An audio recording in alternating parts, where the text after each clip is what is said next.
particular Sir, let me just get in former Ambassador J.K. Tripathi, please, at this point. Yeah. Hello? Yes. J.K. Tripathi, this really, let me just take it also beyond just religion and see it in context of nationalities. And that is also important to be seen.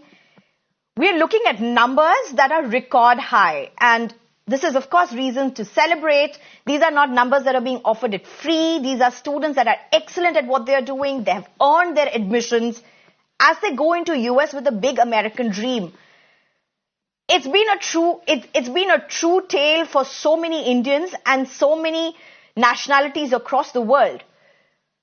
But are there some cautionary notes now that Indians and parents, students need to really look at? Are there some cautionary notes, red flags that we need to look at? Or is this now just hysteria and being made out of nothing? See, no, it is not a hysteria, but I would like to suggest a few things. First thing is, whenever an Indian student goes abroad, especially in US, he or she must register himself or herself with the Indian embassy or consulate so that they immediately know who has come, and in case of need they can, one. Two, as Mr. Jha has very rightly said, these students, they probably should have regular contacts with the Indian leaders of Indian associations or Indian bodies, so that everybody knows that such and such a student is in such and such condition, he is good or she is good or bad.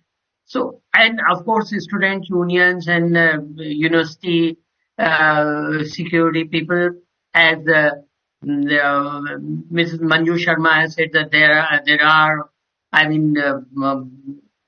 are phone booths, etc., and you push a button and you can, and the security or police or fire brigade can approach you within no time. So, in order to make your stay safe, in nutshell, these three things: you get yourself registered in Indian mission or consulate nearby. Secondly, you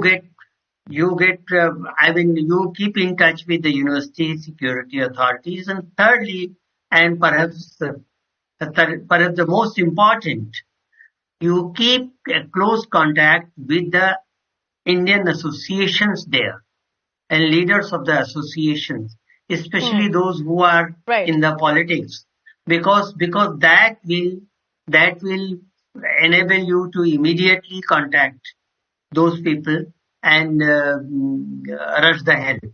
So that is what comes to my mind. And in the long run, yes, American youth are to be taught or to be convinced that Indians are not there to get their job and all that. That comes later. That is in long run. But immediately these steps have to be taken according to me. No, very important points. Thank you, Ambassador Tripathi. Rashmi Samant, at least two panelists here seem to be raising one concern, and that is engagement with the local communities. As a student union head, president, and as a student yourself, do you see that as a big concern? The lack of it, quite frankly. Well, Sneha, I do believe that engagement is absolutely necessary. When I was at the University of Oxford, I did not know that you could register yourself with the embassy when you first, land up in a different country, that you need to do something like this, or there is some provision of this sort. Whilst, if you compare this with Chinese students, then there's a mandate for Chinese students to register with their embassy every time they travel abroad. For studies, for pursuing higher studies.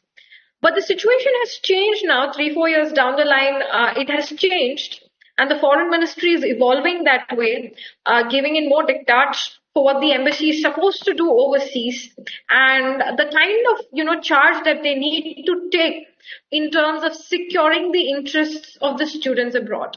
So I do feel that more engagement is necessary, and I'm optimistic because during my time I have seen the level of degree of engagement increase substantially. It is substantial to the level to which within 1-2 years the degree of engagement increased. And I'm hopeful that it will in the future. But that being said, there is a necessity for a stronger push to be made for that kind of connection to be established. Because we are, after Chinese students, we are the second largest ethnic group which goes abroad to pursue higher education. So that being put into perspective, it becomes even more critical for embassies to start connecting more with students, and to have that active bond so Absolutely. that the student community knows who to approach in case there's a missing student, or if there is some sort of a threat to hate crime, and that they can deal with it in a better format. And I think it's a great symbiotic partnership. Even the embassy can do a lot of activities with the help of the students. I've seen that happen in London. So I think that needs to happen more. And there are good signs because it has started in the one recent question. past. Do Indian students know? Do they know? Do they have resources around them? Do they have associations around them that they could reach out to in times of trouble, particularly as these? How does it work? Are there strong linkages between a student and a family that lives overseas?